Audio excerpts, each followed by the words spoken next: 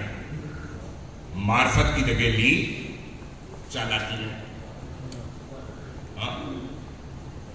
تو سب سے پہلے آج یہ جو آپ کہہ رہے ہیں نا, آگے کیسے, آگے جانے کے لیے پیچھے جانا ضروری ہے.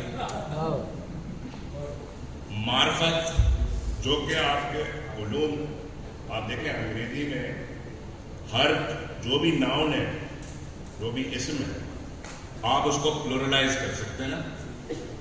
کپ کپس, حتیٰ کہ گاڈ سے گاڈس, ایک چیز کو آپ پلورلائز نہیں کر سکتے انگریزی میں.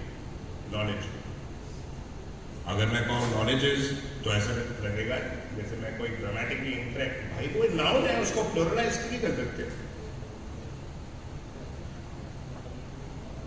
اردو میں تو آپ علم سے علوم, کوئی مسئلہ ہی نہیں ہے.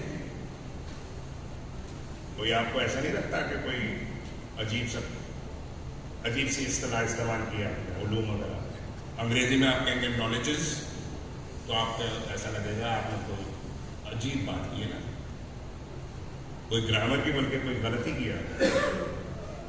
ہاں, تو یہ جو اتنے علوم آپ نے دریابرد کر دیے,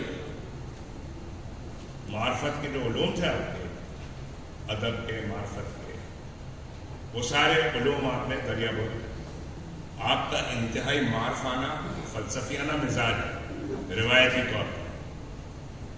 آج بھی دیہاتوں کی جو تہذیب ہے ان میں لوگ گفتگو کرتے ہیں تو کوئی معرفت کی بات کرنے کی کوشش کرتے ہیں.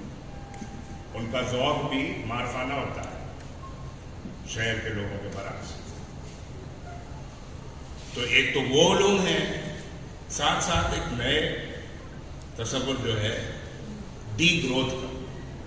بہت سارے لوگ ہیں جو ڈی گروتھ کی بات کر رہے ہیں. گروتھ جو ہے, اب دنیا میں 190 سے زیادہ ممالک ہیں. میرے علم میں صرف بھوٹان ہے جو کہ گروتھ سے اپنے آپ کو میجر نہیں کرتے. اور گروتھ کا آپ یہ دیکھیے, آپ نے کسی کو کہتے ہوئے سنا ہے, you know I am really happy, there was 8% growth in my tumour last year. میرا ٹیومر جو ہے وہ 8% بڑھ گیا. سارے دنیا کے ممالک جو ہیں وہ اسی چکر میں پڑے کہ ہماری گروتھ جو ٹیومر ہے بھائی, کینسر ہے, اس کو آپ کہہ رہے ہیں کہ وہ اور بڑھ جائے. تباہی جو ہے اس کی رفتار, میرا تو دماغ گھومتا رہتا ہر وقت کہ آپ دیکھیں پچھلے 5 سال, پچھلے 10 سال اگر آپ دیکھیں تو رفتار جو تباہی کی ہے, یہ جو ایک طوفان ہے ترقی کا, ترقی کی سونامی, یہ ترقی کی جو سونامی ہے اس نے پچھلے 10 سال میں کیا کچھ تباہ کر دیا. رفتار دیکھیں آپ, کتنی ساری سپیسیز دنیا سے مٹ رہی ہیں اتنی تیزی سے. حشریات تو مطلب حشریات کے بارے میں کچھ سوچ کے خاص طور پہ مجھے بہت, اگر صحیح معنوں میں آدمی اس کے بارے میں کہ جنگل کے جنگل خاموش ہو گئے. انہوں جرمنی میں انہوں نے دیکھا, کوئی پہلے انہوں نے اسٹڈی کیا تھا کچھ دہائیوں پہلے, جنگلوں کو, جنگل کی آواز ریکارڈ کی تھی نا, تو ایک غل تھا جنگل میں پرندوں کا, حشریات کا. مجھے جو بچپن کی راتیں کراچی کی یاد ہے, اس میں اچھا خاصا رات گونجتی تھی کئی مختلف آوازوں سے جو غائب ہو گئی. یہ عمل جنگلوں میں ہو گیا. انہوں نے جا کے دوبارہ ریکارڈ کیا, پچھلے 2-3 سال پہلے کی بات ہے, جرمنی میں جنگل خاموش. یہ سوچ میرے ابھی بھی روٹے کھڑے ہو گئے نا یہ کہہ کے کہ جنگل خاموش ہو گیا, حشریات خاموش. ماضی میں اس طرح کی کوئی چیز ہوتی تھی تو لوگ انتہائی خوف زدہ ہوتے تھے, پناہ مانگتے تھے خدا سے.